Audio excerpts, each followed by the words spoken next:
relaxing way of telling a true crime story, so I hope you enjoy it. I am really excited because I haven't done this setup in quite a while. I've got a fun drink, I've got my mug of tea, I've got my story, and I'm quite excited to be doing this kind of video again. I went ahead and I found ginger beer, which there's no alcohol in it. It's just called ginger beer, the Great Gentleman Spicy Ginger Beer. And I figured this is gonna be just as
so much easier. I don't know, I just kind of feel like these cases are scarier, to be honest. But yeah, the woman that we're talking about tonight has actually been referred to as Britain's very first serial killer. But I also believe that that term is debatable.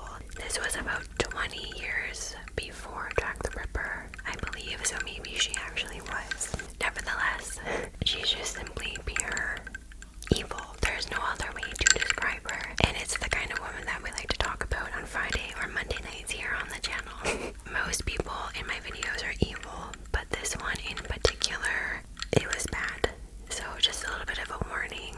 I don't go into graphic detail or anything here, but just a little bit of a warning. It is true crime, and this woman was really bad. And I won't leave you hanging at all till the end to know that she was caught and eventually executed for her absolutely horrendous crimes. And I just want to give you that information right off the bat because I think you deserve to know. Okay, I need another sip of this because it's so good.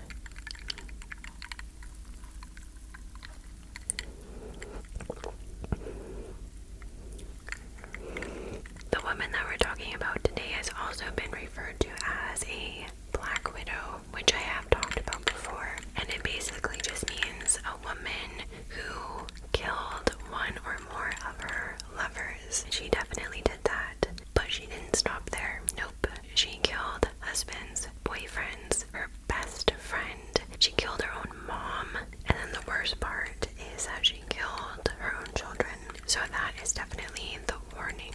And just before I get into the meat of the story, one of the reasons that I find these cases, and this one in particular, so interesting is because this diabolical woman spent years murdering people within her inner circle, and she was never caught, or it took years and years to catch her. And it's believed, or it's like, it's more of a, it is, no, what am I saying? It is a fact that she didn't get caught because her weapon of choice was poison, which of course is so typical for women in the Victorian era. And the victims that she used it on, they all suffered from symptoms that were heavily similar to typhoid fever, as well as cholera, and then other fevers as well. They all suffered the same symptoms, and they all matched perfectly to diseases that were rampant at the time.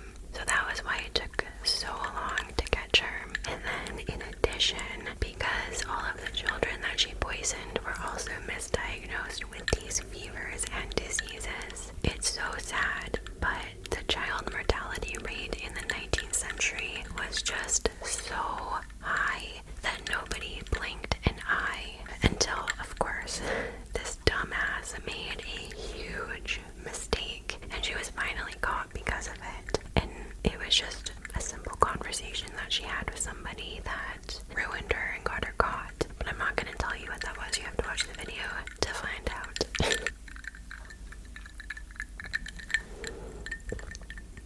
I forgot I have to be mindful of my ice sounds. Mary Ann Robson, that was her maiden name, was born on October 31st, 1832 in Low Morsley, Durham County, England. She was born on Halloween, so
whatsoever. It was a different time, I guess. I'm gonna grab a sip of tea, but I think it's gonna be way too cold for my liking.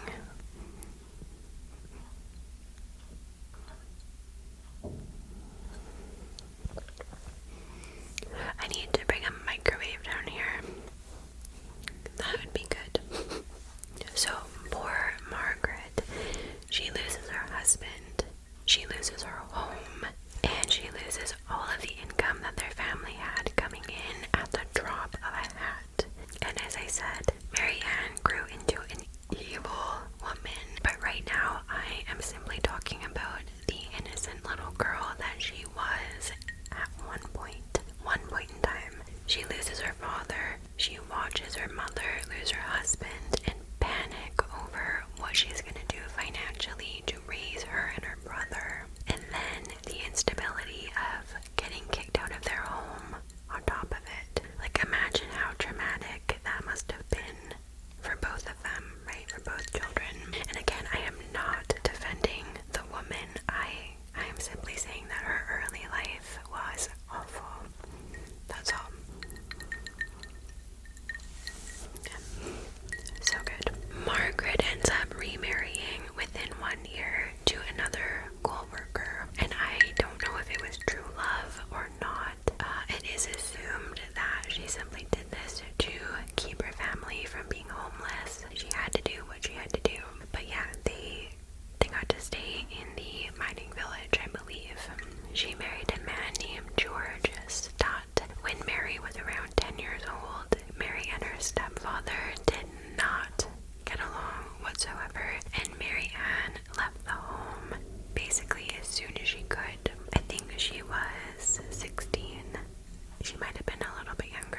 Her first job was working as a Methodist Sunday school teacher. Interesting. And just out of pure curiosity, I looked up the basic views of Methodism. This is what I found. The 3 simple rules are: do no harm, do good, stay in love with God, do no harm. She didn't follow these rules. At 16 or around there, she found a different job, and this time she worked as a nurse for the Potter family in Southampton.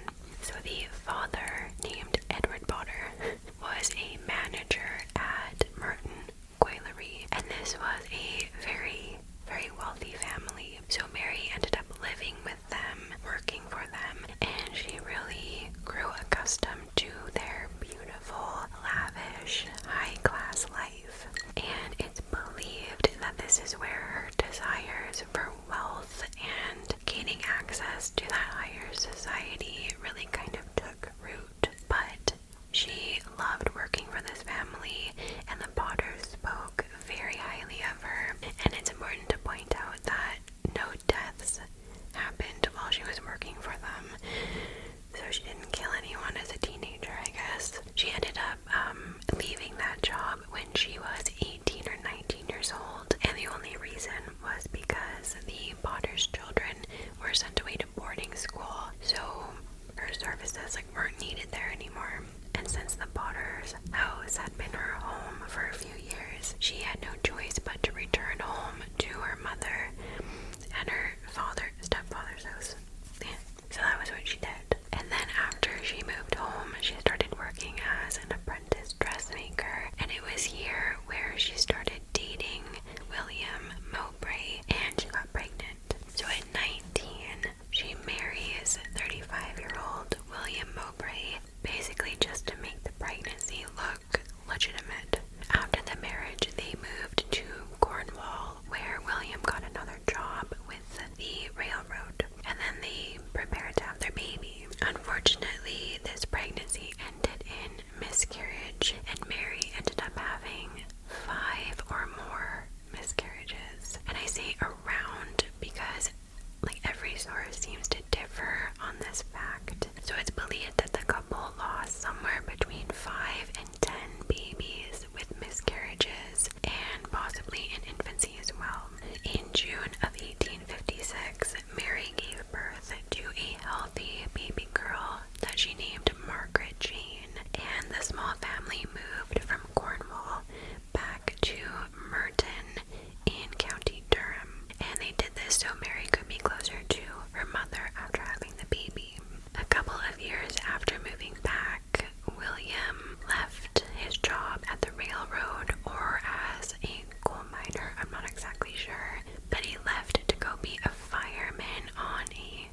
mysteriously dies from gastric fever. Now again, it was not uncommon for babies to die like this, and Mary wasn't believed at the time to have been responsible for Margaret's death. But the reason that this death is so suspicious was because you'll see that Mary Ann had a very, very specific pattern to her killings. She basically killed anybody who got in her way financially.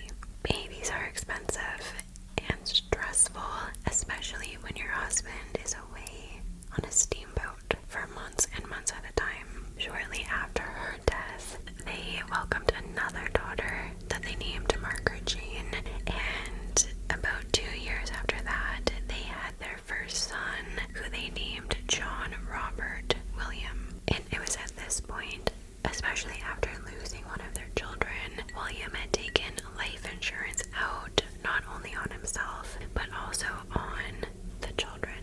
And taking life insurance out on your children at this point in time was very common, and it was again because the child mortality rates were so high.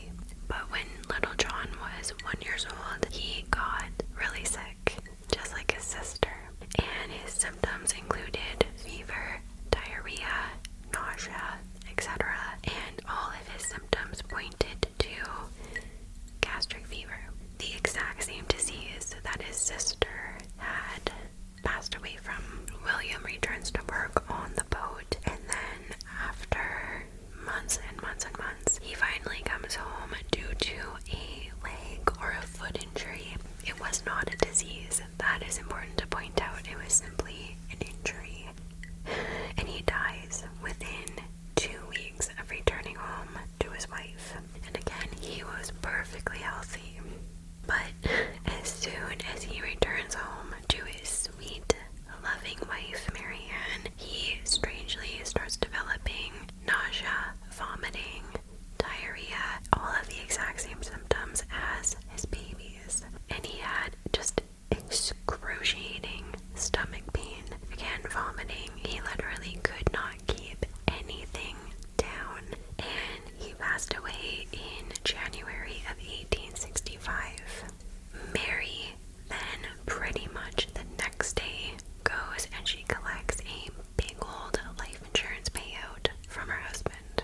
It was 37 pounds and 5 shillings from her husband and their son's life insurance payouts, which doesn't really sound like a lot, but in 1865, that was actually about 6 months worth of pay for manual labor. So it was very, very substantial for the family. After William died, Mary moved away with her 2 surviving daughters, Margaret Jane II and Isabella. They moved to a place called Seaham Harbor, where Mary Ann started her own dressmaking business. But still, it was really not enough money to feed a family of 3 as a single mom.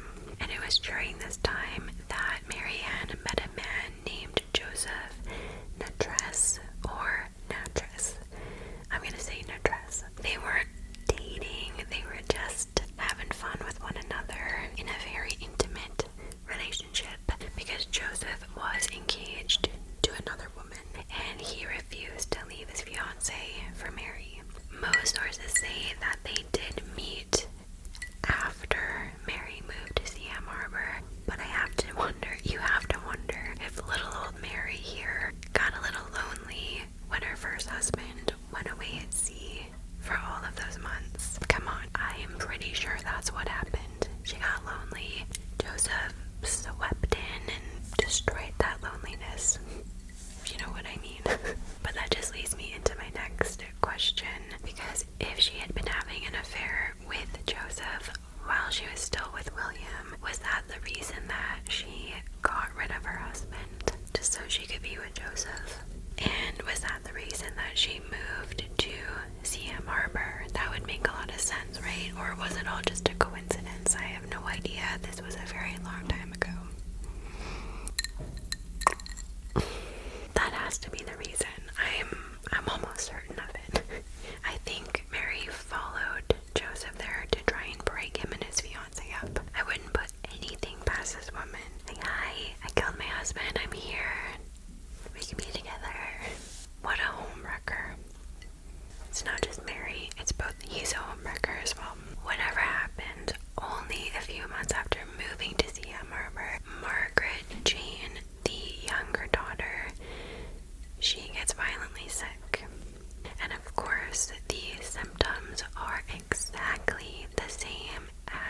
fathers, her brothers, and her sisters before her.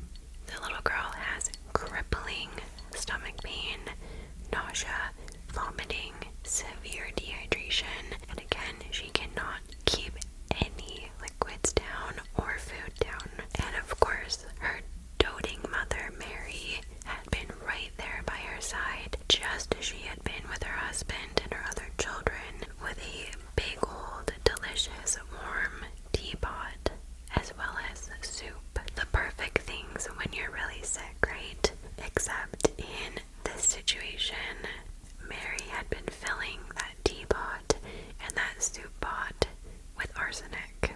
With every sip of tea, with every spoonful of broth, her children and her husband had gotten sicker and sicker and sicker until they died. In April of 1865, 3.5-year-old Margaret passed away from what doctors concluded to be typhus fever. So again, another disease whose symptoms were eerily similar to the rest of what her family had also passed from. Now, I'm pretty certain that the reason why Mary left Seaham Harbor was because Joseph Natress went ahead and he married his fiancée, and Marianne just couldn't handle the rejection. She didn't want to be there to see it. And so her and Isabella went ahead and they returned to Sunderland. I need some tea. Speaking of tea,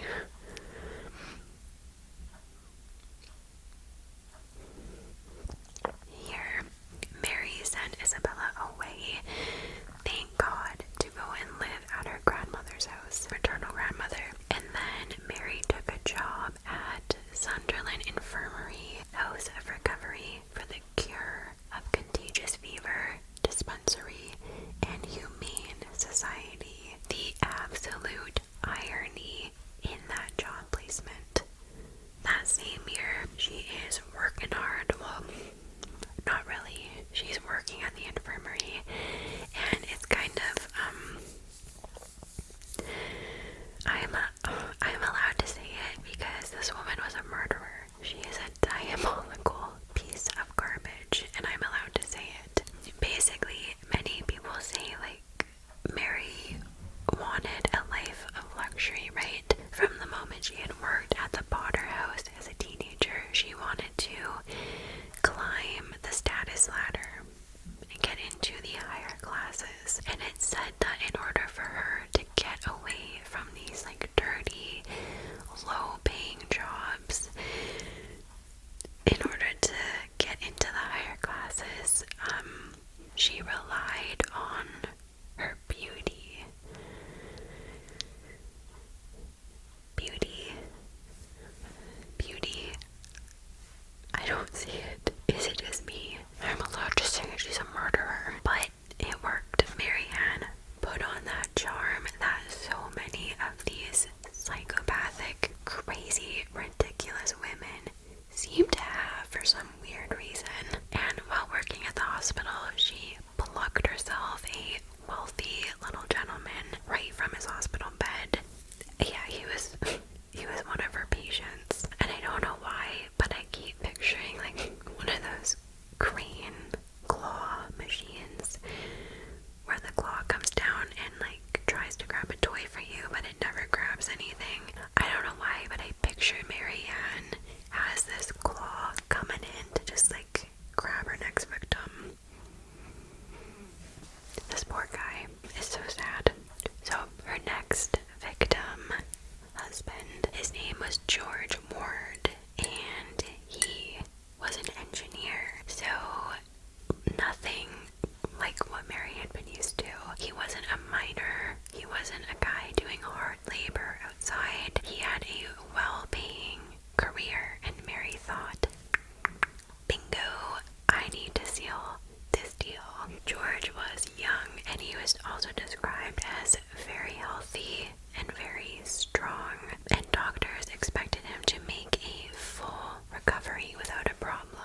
she's married to an engineer now. It's time to just put your little pedicured feet up, do lunch with the ladies, pick out wallpaper, pick out tapestries, plan who you're gonna poison next. You know, this is the life of luxury that she signed up for and is finally here, right? No, because after they get married, George keeps telling her, you know what, I'm having a really hard time finding work. I don't know what's going on. Nobody's hiring. And he's having a hard time finding a job as an engineer. So Mary has to continue working at the hospital to support them, obviously. And we clearly know how Mary feels about having to support anybody other than herself. This is a woman who got rid of her own children because they were too much of a financial burden. So yeah, this is not going to be good, especially because Mary finds out that George had been lying to her the whole time. It turned out that George was not an engineer at all. It was all a lie. Just like her previous husband, he too worked on a steamship. And of course there's nothing wrong with that at all. But for monomaniac Mary over here, who wanted nothing more than money, that was her only goal in life. Being married to a laborer on a ship just was not good enough for her. She'd already been married to a laborer on a ship, and that ship had sailed. Pun definitely intended. Maybe it was the opposite. Maybe George believed that nurses made a lot of money back then or something, and he was like, sweet, maybe I can just take this woman for all she's worth. Anyways, so Mary is pissed. Their marriage isn't going very peachy, and to top things off, she is constantly cheating on George with her previous lover, Joseph Natress. Like, she just couldn't stay away from this guy, despite the fact that he went ahead and married his wife. But don't you worry,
what was going on. It made me wonder, like, if Mary did kind of suddenly up the dose at the end to just like finish the job.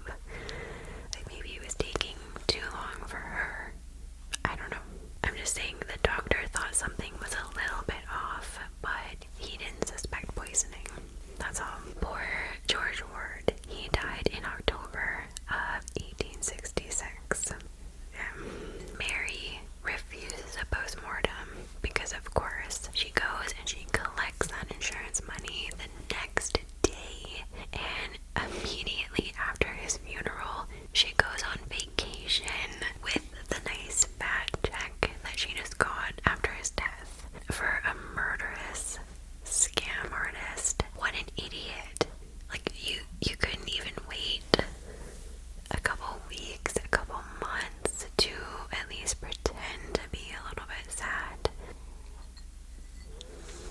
So now Mary, she is single and ready to mingle once again, meaning she's on the lookout for her next victim. She definitely had not forgotten about her one true love, Joseph Natress, but he had forgotten all about her at this point. He had basically broken things off with her, and he told her, no, I'm not sleeping with you anymore. It is over. For whatever reason, he just wanted to focus on him and his wife. It's a little late to be faithful there, Joseph, but okay.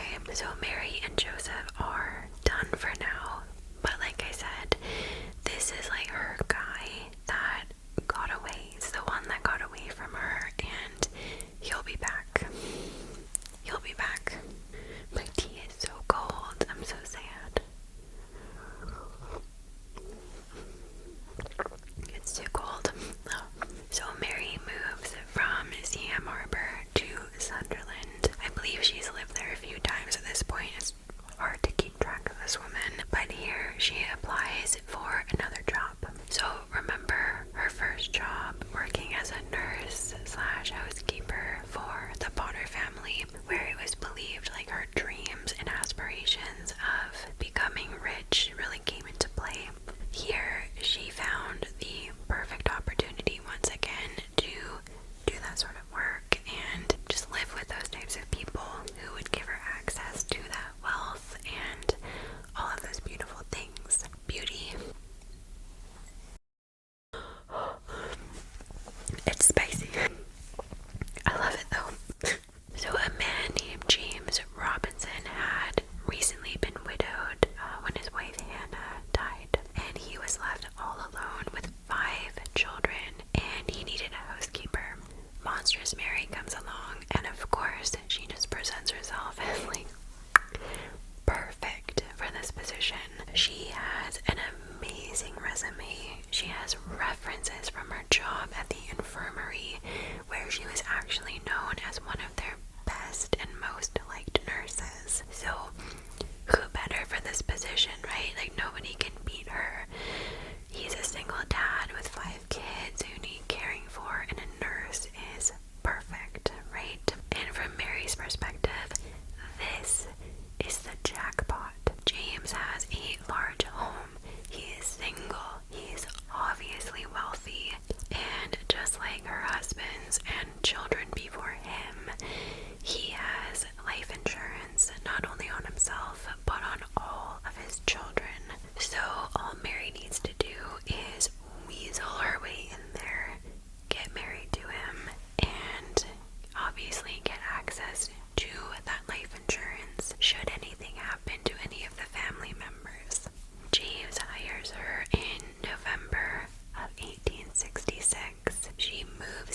herself when she didn't really have to worry about Isabella whatsoever. Maybe I'm totally wrong.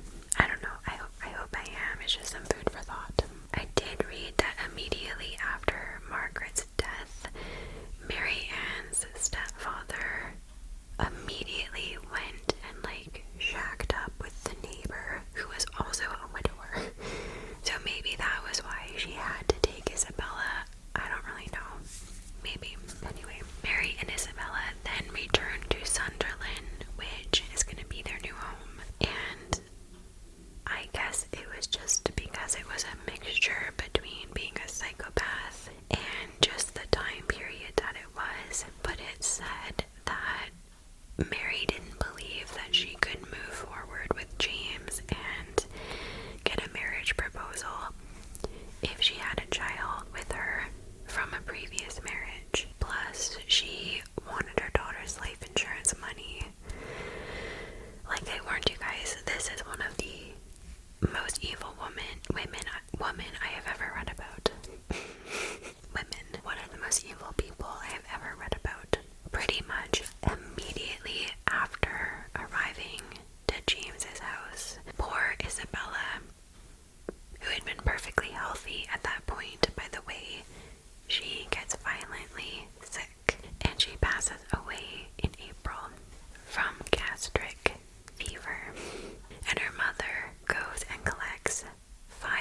she thought he did when they first met, but not that that's very relevant. But luckily, she was dumb enough to really keep nagging him to do this, and she did it to the point where he was like, why are you pushing this so hard?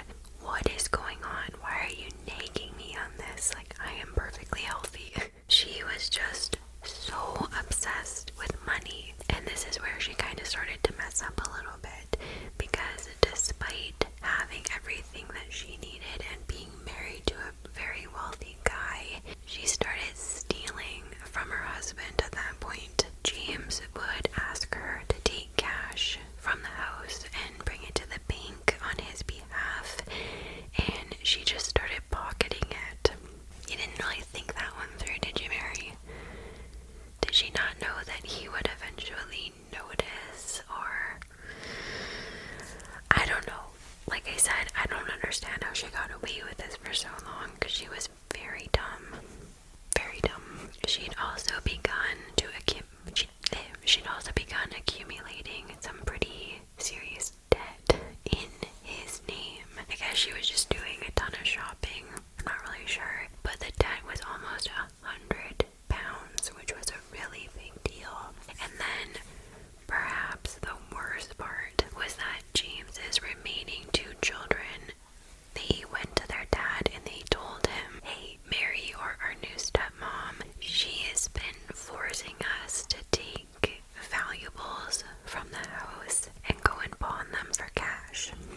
So Mary was stealing James's super precious and expensive family heirlooms. She was giving them to the kids and forcing them to go and sell them at pawn shops, and then bring her the money, which she just pocketed as well. And luckily the kids confessed to this. And then on top of it, at the same time, she is continuing to press the issue about getting life insurance. Not suspicious at all, Mary. Thank God James saw through this. I don't know how, but he did. He didn't get the life insurance policies on any of them, and instead he kicked Mary out of their house. He then ended up selling the house and moving away with his 2 remaining children, because I think somewhere deep down he knew maybe that Mary was really, really bad, and I don't know, maybe he sensed that she was about to do something really evil, and he saved the lives of his 2 remaining children. So when he kicked her out, she did end up taking their baby boy that they had had together, and then when she realized that James was serious and he was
just like she did with James Robinson, Mary Ann is there to console and comfort this poor widower who has now lost his sister on top of everything.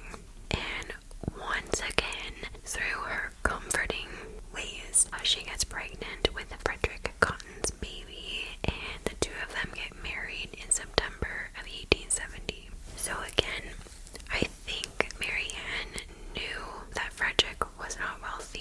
He was a minor. Money was not abundant, especially with 2 children and another one on the way. She literally only got together with him because she was desperate and homeless. But god damn it, she was gonna get something out of this relationship. She was still married to Robinson, by the way. I gotta throw that in there, so I don't really know how that worked. But she moves right along with her usual modus operandi, and she gets the guy to fall in love with her. She gets pregnant, she gets the marriage proposal, and now it is time to get that life insurance money rolling in. She gets a policy on Frederick. She gets policies on his 2 sons, which are now her stepsons. And then in January of 1871, when their son is born, she also insures his life. Now, remember her one true love, the guy that got away, chose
officer who basically ensured that alcohol coming into the country was being properly taxed. So not only was he a bachelor with no children, but he also had a very high paying, very high status job.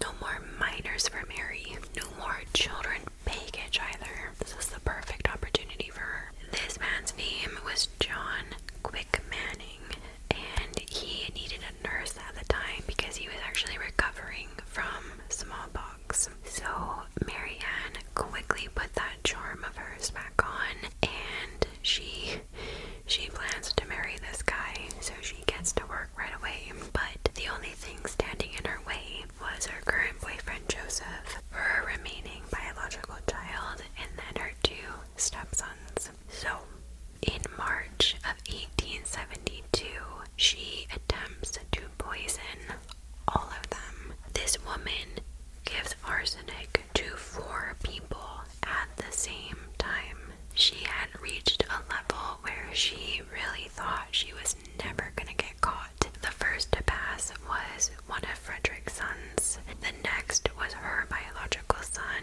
And then finally, the boyfriend, Joseph, died. But Mary made sure that Joseph revised his will, giving her everything, all of his possessions and money, everything. And only then did she bring the arsenic out, of course. But yeah, all 3 of them died within weeks of one another, and the only one who did survive was Frederick's last son, the older son named Charles. So it's not really known if Mary actually poisoned him or not, or if he just somehow survived, but whatever happened, he did survive. So then, after the other 3 deaths, Mary takes a nice little stroll down to the insurance office, collects the 3 life insurance policies on all of them, and then moves ahead with her plan to marry the very eligible bachelor, John Quick Manning. This poor guy had no idea what was coming, so she keeps working for him as his nurse, and he makes a full recovery. But somewhere along that recovery road, Mary gets pregnant with his baby, and this is the exact same pattern that she always had. Seduce, get pregnant, get that marriage certificate, bring out the poison tea and the poison soup, and then boom, payday. However, there was one major obstacle still in her way. John Quick Manning, I don't know if it was because he was a bachelor or he had no children, I don't know. Apparently he was hesitant to marry Mary because she had a stepson from another guy. I guess he just didn't want to care for another guy's child. But anyway, this is what would finally bring this horrendous woman's murder career to an end. This was her undoing. So I find this part so weird, because it was almost like Mary didn't want to poison this last stepson. Maybe she had stronger feelings toward Charles, I don't know. It's possible, because at first she didn't poison him. Like at first she actually tried to give him away to a home, which was called a poorhouse. So poorhouses were these tax-supported institutions where people were required to go if they couldn't support themselves. So in July of 1872, Mary goes to one of these poorhouses and she speaks with a man named Thomas Riley, and she says, "Can you take my stepson, Charles?" So I just found this so interesting because unlike all of her other children, she attempted to send him somewhere and keep his life. So I don't know, it's just interesting. But unfortunately, this guy that she spoke with says, no, like I can't take him because he's a minor and you would have to come live in the poorhouse with him. So he can't come unless you come. And we all know Mary wasn't going to do that. And this is where she messed up. She reportedly says to Thomas Riley, quote, "That's all right. I won't be troubled long.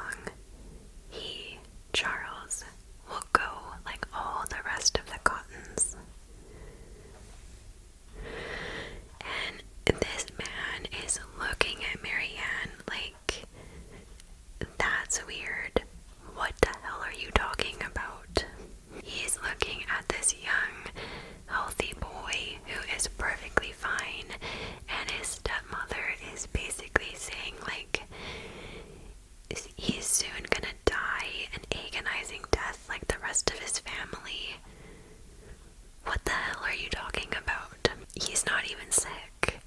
Thomas Riley does not forget this very strange statement from Mary, and this woman is on his radar now, because 5 days later, Charles dies, and of course it looks just like one of the many common illnesses that killed so many people at the time.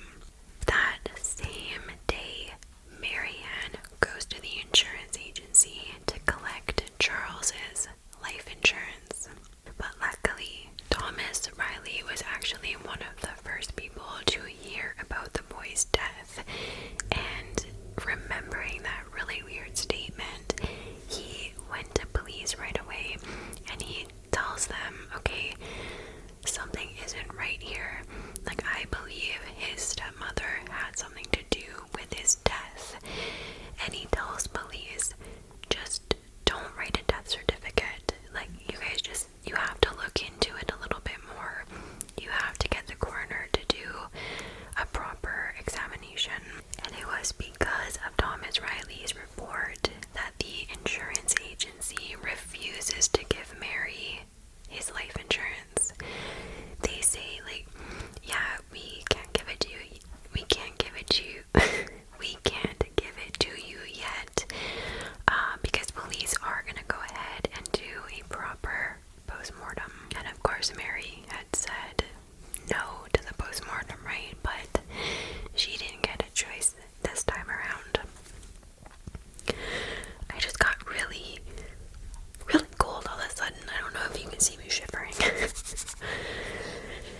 Anyway, when word starts going around town about Mary and possibly being a murderer of her stepson, more and more rumors just start swirling around about how she's actually not this super sweet, loving nurse that everybody knows her to be. And just a little extra nugget of information here. As these rumors are spreading, Mary tried to do damage control, saying that Thomas Riley had only talked about his suspicions of her because he had asked her out on a date and she had turned him down. So he was just really angry about that. Yeah, you rejected his advances towards you, and he was so offended that he went ahead and claimed that you were a murderer. That must be it. Eventually, a bunch of information is dug up, and people begin to realize that little old Mary here had actually been married 4 times. 3 of her husbands had died terrible, violent, painful deaths. 1 of her husbands had left her because they were so suspicious of her. They realized that 12 children had died under Mary's care. Her own mother had died suspiciously, and her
crazy. I just thought it was interesting. So when the trial began, Mary Ann's defense team argued that Mary was innocent because the arsenic poisonings were simply due to the time period that they lived in. So at this time, arsenic was everywhere. Like, it was extremely easy to purchase. It was very cheap, and it was one of the main things that you could find in somebody's house. Like, whether or not it was being used as rat poison, but I believe it was also used medicinally. It was used in paint, it was used in toys, it was used on baby strollers. Crazy, right? But one of the main things that it was used for was actually to create very vibrant green paint, especially for beautiful green wallpaper. And that was the defense's argument. They suggested that all of these people had simply been poisoned due to the arsenic found in green wallpaper. They said it had been the wallpaper that poisoned the families, or families. So they argued that the dyed wallpaper had maybe released dust that was covered in arsenic, and her family members had simply inhaled it, and it had poisoned them. And I know how crazy that sounds, but it was actually true. Wallpaper at this time was full of arsenic, but luckily the coroner knew that the arsenic levels that he found in Charles's system were so high that there was no way that ingesting a small fleck of wallpaper would have done this. Mary just on the stand yeah, all of my husbands had this really weird thing where they would just walk up to the walls and take a bite out of the wallpaper and start munching. I found it weird too, but that was how they died. Her defense was obviously rejected. There was no way that all of these people had been poisoned by trace amounts of arsenic in the wallpaper. No. The trial lasted for 3 days, and then on deliberation day, it only took the jury 1 hour to decide that she was guilty of murdering her stepson. And I do believe that she was only found guilty of this one murder, but that was enough because she was sentenced to die for this crime. Mary Ann pleaded her innocence right up until the end, but on March 24th, 1873, she was led to the hangman's block. I'm not going to go into detail, but I will just say here that the person responsible for serving Mary Ann's justice, he was infamously known as being very, quote, clumsy at executions. If you know where